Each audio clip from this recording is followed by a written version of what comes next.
Y bueno, estamos viendo del Espíritu Santo y cómo la palabra de Dios, basándonos en la Biblia, muestra que el Espíritu Santo es una persona, ¿no? Jesús mencionó, Jesús es nuestro Señor, Jesucristo mencionó que el Espíritu Santo no, nos iba a enseñar cuando Él no esté, cuando Él iba, obviamente Él iba a ascender al cielo, era el Espíritu Santo a quien iba a enviar del Padre, quien iba a recordar a los apóstoles todo lo que debían decir, ¿no? Él les recordó a los apóstoles. Recuerden que en ese momento el Nuevo Testamento no estaba escrito, así es que era el Espíritu Santo hablando a los apóstoles. Ahora tenemos su palabra como tal y obviamente el Espíritu Santo nos direcciona, pero aquí nos dice que el Espíritu Santo les va a enseñar, ¿no? Vemos esa característica del Señor, del Espíritu. Entonces, es una persona divina y tiene atributos divinos el Espíritu Santo. Y vemos lo siguiente, es todopoderoso, ¿no? Respondiendo el ángel, le dijo, el Espíritu Santo, esto es del ángel anunciando el nacimiento de Jesucristo, ¿no? Eh, a la Virgen María, ¿no? Que en su tiempo era Virgen María, ¿no? Como tal, el Espíritu Santo vendrá sobre ti y el poder del Altísimo te cubrirá con su sombra, por lo cual el santo ser que nacerá será llamado Hijo de Dios, ¿no? Y he aquí tu parienta Elizabeth, ella también ha concebido hijo en su vejez, ¿no? Obviamente Juan el Bautista, y este es el sexto mes para ella, la que llamaban estéril, porque nada hay imposible para Dios. ¿Se dan cuenta? Estás relacionando primeramente en el inicio de este verso, el Espíritu Santo va a venir sobre ti y el poder del Altísimo te cubrirá con su sombra, y al final termina porque nada hay imposible para Dios.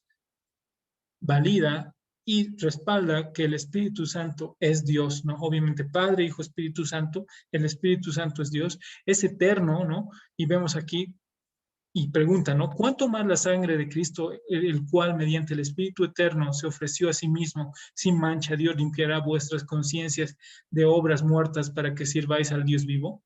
Espíritu eterno, recuerden esa palabra, Espíritu eterno, es eterno. Y hemos visto la diferencia, eterno con respecto a Dios significa que no tiene inicio. Nosotros sí tenemos un inicio, pero Dios no. Entonces, Dios es omnisciente, ¿no? El Espíritu es omnisciente como tal. Podemos ver esta parte acá, ¿no? Y lo voy a leer puntualmente porque si no va a ser más larga esta enseñanza. Lo van a tener el PDF para que los repasen y ya lo voy a subir apenas termine la clase. Esta parte, no más tarde. Entonces, porque Dios nos la reveló a nosotros por el Espíritu, porque el Espíritu todo lo escudriña, es omnisciente, todo lo conoce, aún lo profundo de Dios, porque ¿quién de los hombres sabe las cosas del hombre sino el Espíritu del hombre que está en él? Así tampoco nadie conoció las cosas de Dios sino el Espíritu de Dios, todo lo conoce.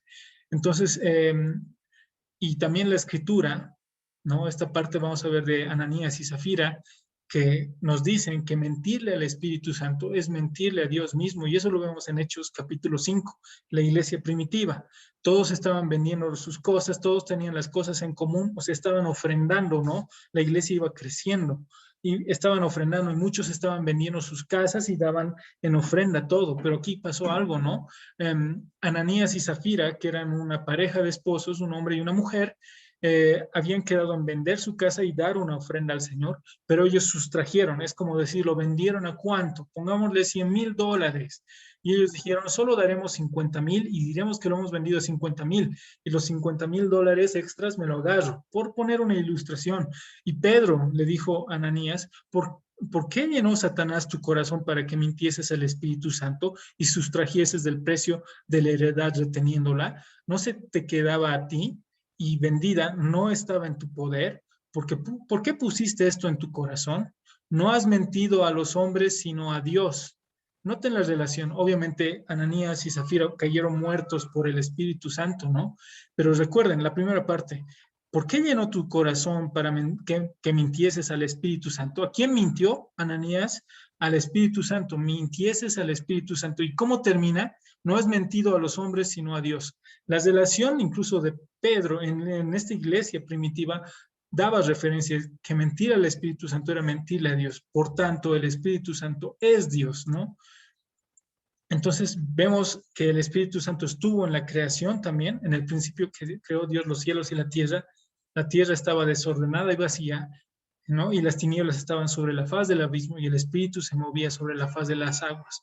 El nuevo nacimiento, aquí lo que les decía, antes de que creamos, Dios tiene que regenerarnos, porque nosotros no podemos creer por nuestra propia cuenta. Estamos muertos en nuestros delitos y pecados. Tiene que ser el Espíritu Santo quien nos permite nacer de nuevo y recién podemos creer. Un muerto puede creer, un muerto está muerto. No cree, no puede decir, creo en ti, me arrepiento de mis pecados, Señor. No, está muerto. Es el Espíritu Santo el que nos da nacimiento antes de que creamos y Él nos capacita para creer. Por eso aquí vemos en Juan 3:5, Jesús a Nicodemo, de cierto te digo, que el que no naciere de agua y del Espíritu Santo, y del Espíritu, no puede entrar al reino de Dios. Es el Espíritu Santo el que nos regenera y nos permite creer en el Señor Jesús para salvación, como Señor y Salvador. Entonces vemos la resurrección de Cristo. Y si el Espíritu de aquel que levantó de los muertos a Jesús mora en vosotros, el que levantó de los muertos a Cristo Jesús vivificará también vuestros cuerpos mortales por su Espíritu que mora en vosotros. El Espíritu de Cristo es todopoderoso. Resucitó a Cristo de entre los muertos. Entonces inspiró la Biblia, ¿no? Y leo puntualmente, ninguna profecía de la Escritura es de interpretación privada, ¿no? O que por su propia cuenta haya salido, sino porque nunca la profecía fue traída por voluntad humana, ¿no? Sino que los santos hombres de Dios hablaron siendo inspirados por el Espíritu Santo. En 2 de Pedro 1:20, adelante.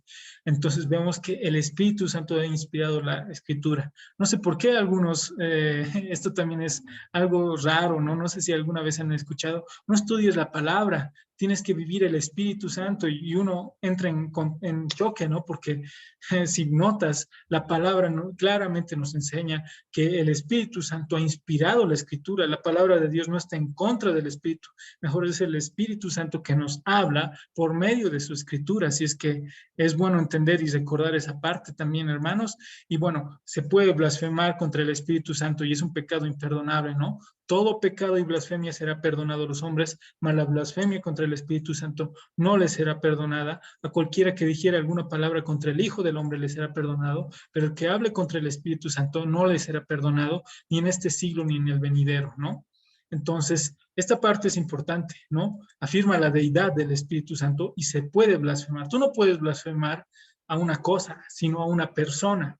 Entonces el Espíritu Santo es una persona. Y para dejar en claro esto de la blasfemia del Espíritu Santo, lo acusaban, si no me equivoco, eran los escribas, no recuerdo bien, o los fariseos, pero lo acusaban porque veían las grandes maravillas que Dios hacía por medio de Jesucristo, sanaba enfermos el Señor Jesús, ¿no? Liberaba a los cautivos, ¿no? Los liberaba de la posesión demoníaca en ese tiempo el Señor Jesús, pero ellos dijeron, no, tú no los, o sea, ellos decían, no, tú no los expulsas en nombre de Dios, tú lo haces en nombre de Belzebú. Le estaban diciendo que él hacía sus obras mediante el poder de Satanás y Jesús los confronta. Ellos estaban viendo a Dios mismo hecho carne, sanando a enfermos, haciendo, predicando las buenas nuevas y no creyeron, viendo señales, no han creído.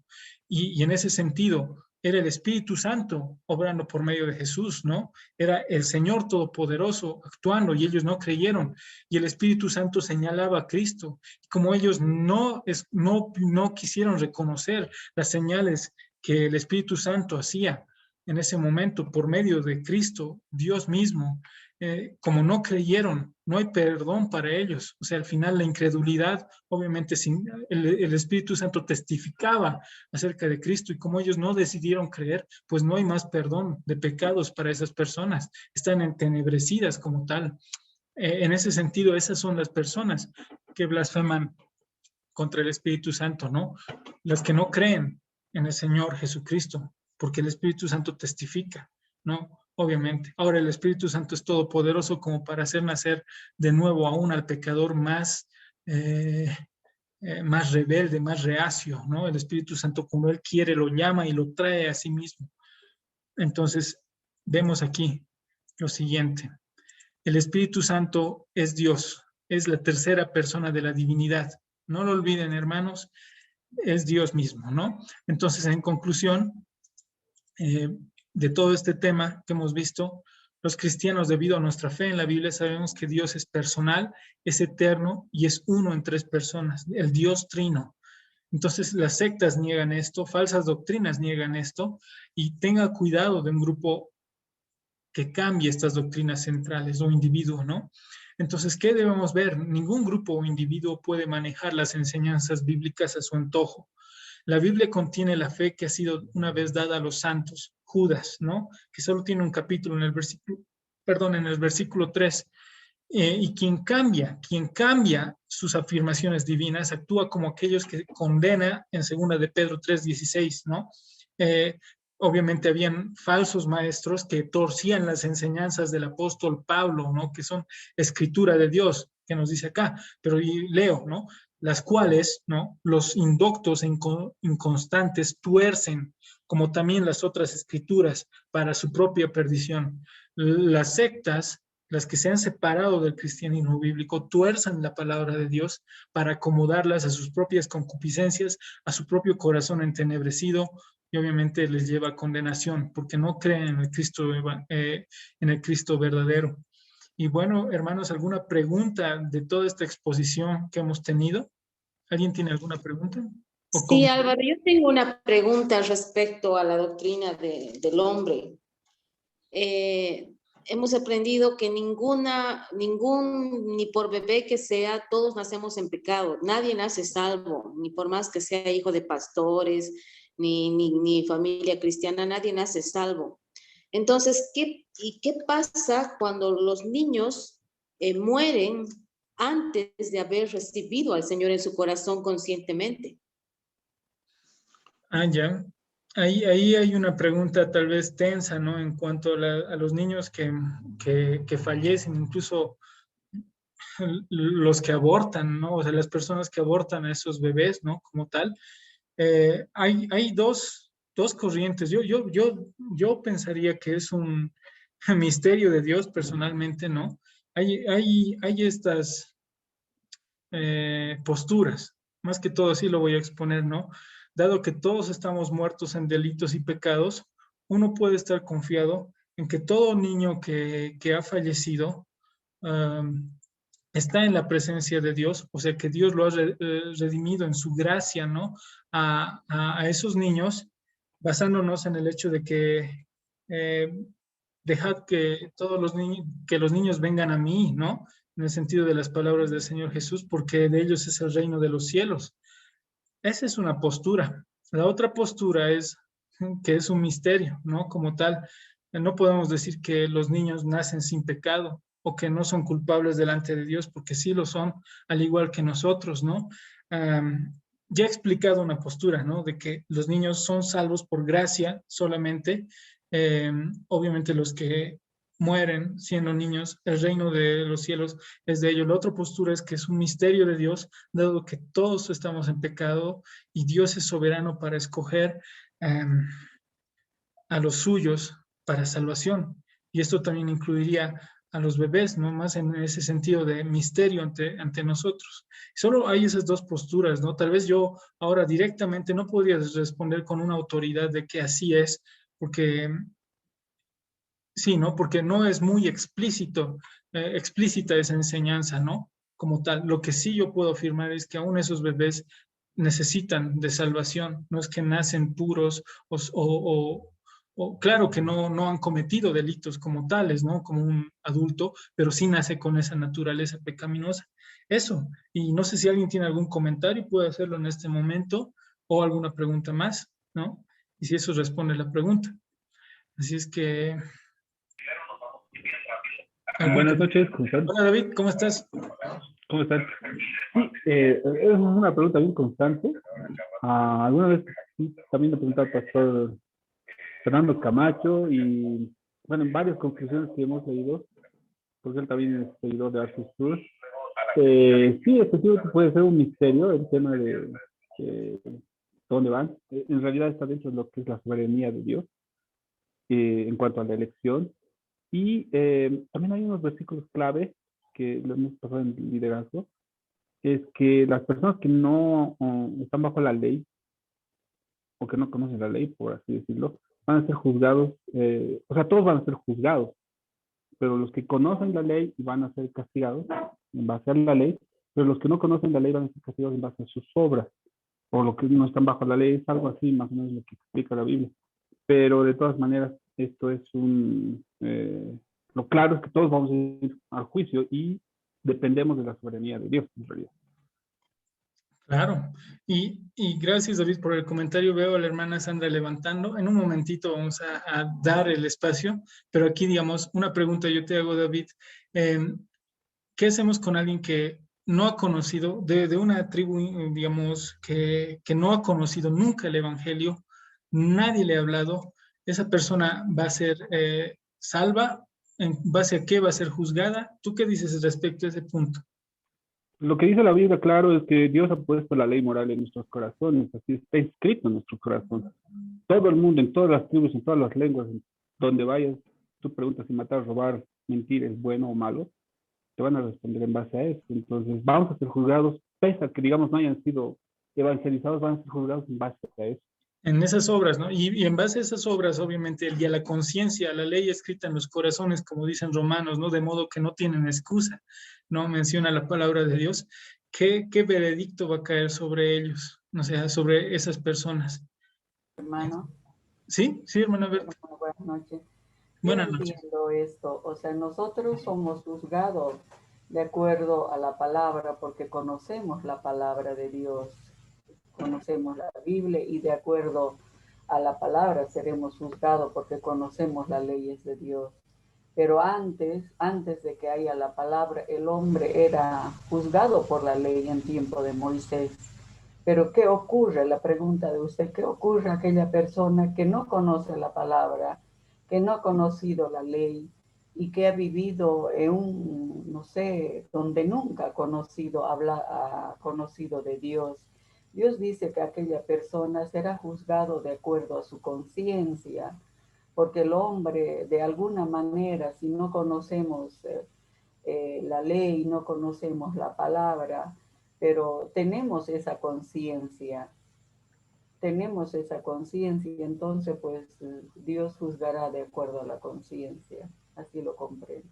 Ya, gracias, hermanita Berta, por el comentario. Y sí, obviamente Dios va a juzgar porque ha puesto la ley escrita en sus corazones, pero el punto que quiero que entiendan es eso.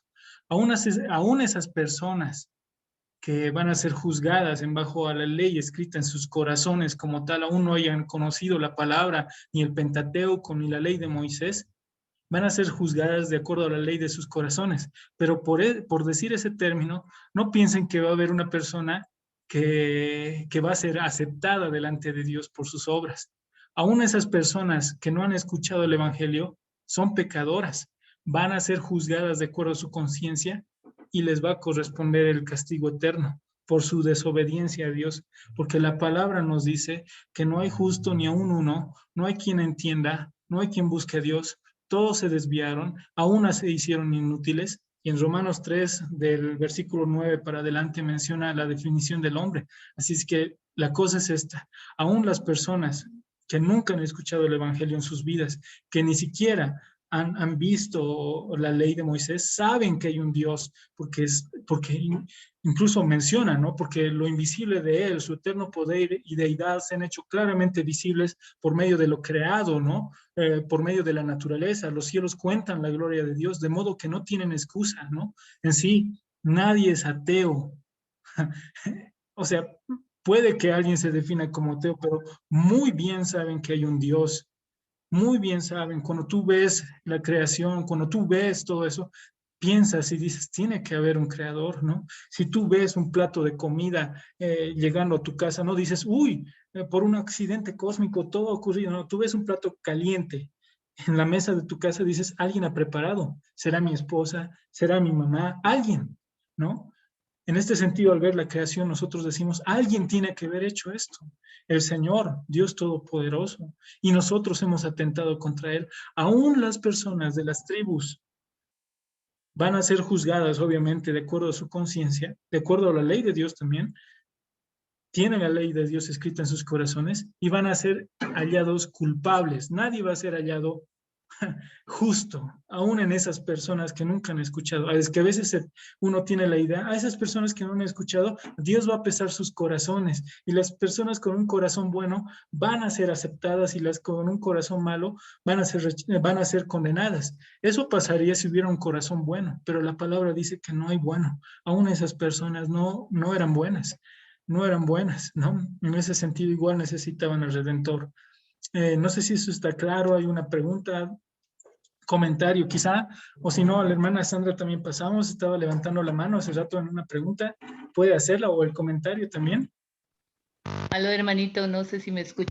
Se escucha bien. Lo que quería comentar era sobre los niños, ¿no? O sea, había una hermanita que estaba hablando, lo que quería comentar es que, bueno, que los niños no tienen, no pueden discernir, ¿no? Entre el bien y el mal, pero sí nacen con una naturaleza pecaminosa, ¿no? Acotando a lo que estabas diciendo, hermanito Alvarito. O sea, ellos nacen con la naturaleza, pero no van a poder decidir, o sea, ellos no pueden diferenciar qué es bueno o qué es malo, ¿no? Entonces, sí es cierto que es un misterio, ¿no? ¿Qué va a pasar con ellos? Pero confiamos en esa justicia, ¿no? Que Dios tiene con un inocente. Gracias, hermanita Sandra. En sí, yo diría hasta cierto punto que aún así un bebé no es inocente, ¿no? Obviamente no es culpable de algún delito, ¿no? Pero aún así un niño nace culpable, ¿no? Por eso la palabra dice que por un hombre entró el pecado, por Adán, y de eso a todos los hombres. Y así también por un hombre vino la vida eterna, Jesucristo el justo, ¿no? Así es que en un sentido, sí, obviamente no es culpable un bebé que no haya nacido de asesinato. Obviamente, por eso defendemos a los no nacidos y estamos en contra del aborto, en contra de todas estas ideologías que vienen, pero tampoco podemos decir que eran inocentes delante de Dios, también son culpables de pecado. Eh, nacen con